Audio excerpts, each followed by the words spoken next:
ingi ni muthomi njuki ni agitaririe ati kaunti yake ni kiharirie ikorwo iking'ethanira na hathara iria ingiumana na mbura iria itanyitwo kura guku bururiini yake foto Gukiri uguo ni ataririe ati ni makorwo makigathika kigiina gia guteithiriria na aria maiko kana makigomerwo ni mirimu yumanaga na muiyuro wa mai o hindi yo agithingata thirikari kana mathibitari matiganite gwitikiria kandi cia NHIF gukorwo ikihuthika hari kurigita mirimu ino. I stand here this morning with a very brief message from the Council of Governors because my chair will speak on behalf. Your Excellency, let me start by saying that this is a very defining moment given the fact that this has been tried 3 times before and we have failed all the 3 times. Shows that we have been improving. All the health indicators are coming down. And we have realized that is the work that has been put in place by CHVs by dealing with the primary issues of the preventive health rather than wait to make long queues at the hospitals.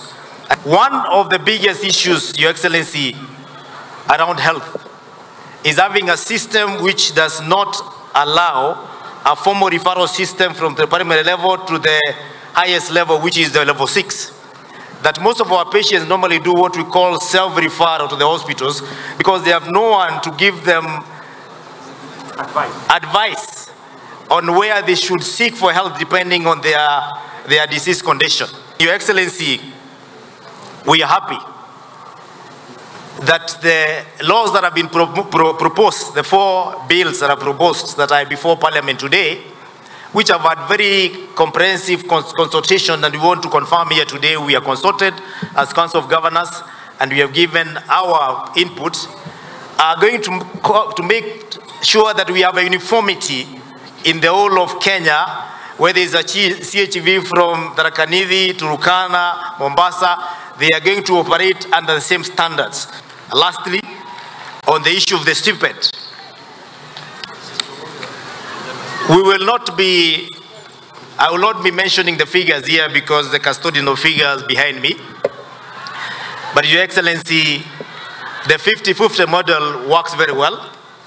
However, when the gentleman from Nairobi, the CHV #1, stood up to speak, we observed a moment of silence because of the fallen heroes who went because they especially during the COVID, because they usually do a very risky job. And therefore, in that aspect of the stipend, let us incorporate NHIF. And NHIF is usually not paid monthly. It is normally a yearly contribution. And therefore, when we are paying for CHPs, we should be able to pay the NHIF upfront so that we can ensure that our CHPs have a health cover that is comprehensive throughout the year, even as we struggle with the stipend. With those few remarks, I want to thank the Minister of Health. I want to thank my fellow governors for ensuring that this is one area we have converged with ideas that are going to make this health space in Kenya have a difference. Thank you very much. Nake Gavana wa kaunti ya Siaya James Orengo ni agithingatite mutongoria